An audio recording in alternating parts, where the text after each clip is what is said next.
இருக்கு, என்ன பிரச்சனைன்னு சொல்லுங்க. அது என்ன பிரச்சனையா இருந்தாலும் சரி, நாங்க பொறுப்பெடுக்கிறோம். அது எவ்வளவு பெரிய பிரச்சனையா இருந்தாலும் சரி, நாங்க தீர்த்து தர்றோம். அந்த இடத்துல தான் நடந்த எல்லா பிரச்சனைகளும் அந்த மலைவாசி நபரிடம் சொல்லப்படுது. இவர்களுக்கா இப்படி ஒரு நிலை, தங்களுக்கு ஆபத்தில் கை கொடுத்த இந்த கிராமவாசிகளுக்கா இப்படி ஒரு நிலை அப்படின்னு நினைச்சு அந்த மலைவாசி நபருக்கு கண்ணீரா வருது. கையோட அவருக்கு ஒரு யோசனையும் வந்துச்சுங்க. அதனால அவர் என்ன செய்யறாரு, அந்த கிராம மக்களுக்கு வாக்கு கொடுக்கிறாரு. நீங்க கவலைப்படாதீங்க, சிறைச்சாலையில இருக்கிற நபர்களை நான் வெளியே கொண்டு வரேன்.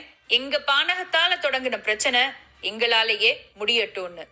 அடுத்து அந்த மலையை சேர்ந்த நபர் என்ன செஞ்சாச்சு, மற்ற மலைவாசிகளை போய் பார்த்தாச்சு.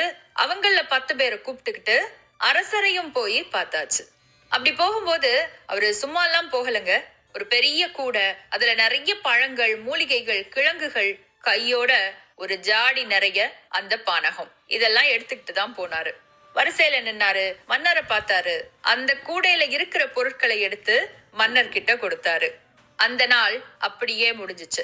அன்றைய இரவும் அரண்மனையில விருந்து நடந்துச்சு. அந்த விருந்தின் போது அந்த மலைவாசி கொடுத்த சிறு ஜாடியில் இருந்த பானகம் எல்லோருக்கும் பரிமாறப்பட்டுச்சு. அதை குடிச்சதும் தான் தாமதம். அங்கிருந்த அத்தனை பேருக்கும் ஆச்சரியம். அவங்க எல்லாருடைய புருவங்களும் உயர்ந்துச்சு. அவங்க சொன்னாங்க, அரசே, இது அந்த பானகம். அந்த கிராமவாசிகள் நமக்கு ஒரு பானகம் கொடுத்தாங்கல்ல, அதே பானகம். இது எப்படி மலைவாசிகள் கிட்ட? உடனே அரசர் சொல்றாரு, வர சொல்ல அந்த மலைவாசிய. மலைவாசிகள் வந்தாச்சு. கேள அவங்க கிட்ட கேள்விய. கேள்வியும் கேட்டாச்சு. மலைவாசிகளே, இந்த பானகத்தை பத்தி உங்களுக்கு தெரியுமா? இந்த பானகத்தை எப்படி செய்யணுங்கிற செய்முறை உங்களுக்காவது தெரியுமா? அவங்க சொல்றாங்க, தெரியுமே, நல்லாவே தெரியுமே. அரசர் கேக்குறாரு, சொல்லுங்கள், எப்படி எப்படி செய்யணும்? நீங்க மட்டும் சொன்னா, நீங்க என்ன கேட்டாலும் நான் உங்களுக்கு தருவேன். என் சக்திக்கு உட்பட்ட எதுவானாலும், இந்த நாட்டின் நன்மையை சீர்குலைக்காத எதுவாக இருந்தாலும் நான் உங்களுக்கு தருவேன். அந்த ரகசியத்தை சொல்லுங்க. அதை கேட்டு அரசரிடம் பணிந்து அந்த மலைவாசி சொல்றாரு, அரசே, எங்களுக்கு பெருசாலாம் எதுவும் வேண்டாம். 2 விஷயம் மட்டும் நீங்க பண்ணணும். அந்த 2ஐயும் நீங்க பண்ணுனீங்கன்னா நிச்சயமா நான் அந்த ரகசியத்தை முழுவதுமாக உங்களுக்கு சொல்லி அதுக்கு தேவையான எல்லா பொருளையும் உங்களுக்கு கொண்டு வந்து கொடுப்பேன். உடனே சரின்னு சொல்லியாச்சு. மலைவாசி கோரிக்கை வைக்கிறாரு, அரசே, நீங்கள் எனக்காக செய்ய வேண்டிய முதல் காரியம், நான் உங்களுக்கு ஒரு கோழி தருவேன். இன்னைக்கு நான் உங்களுக்கு ஒரு கோழி தருவேன். அந்த கோழிய அரண்மனைக்குள்ளேயே வச்சு 10 நாட்கள் நீங்க வளர்க்கணும். அந்த கோழிய கூண்டில் அடைக்க கூடாது. அதை கயிறால கட்டி போடக்கூடாது. இந்த மொத்த அரண்மனையிலும் உலாவுவதற்கு அந்த கோழிக்கு நீங்க அனுமதி தரணும். 2வது, என்னுடைய நண்பர்கள் சிலர் இந்த சிறைச்சாலையில் அடைபட்டு கிடக்கிறார்கள். அந்த நண்பர்களை நீங்க விடுவிக்கணும். அரசர் சொல்லியாச்சு. அப்படியே ஆகட்டும். கோழியை இப்ப விட்டுட்டு போ. 10 நாள் கழிச்சு வா.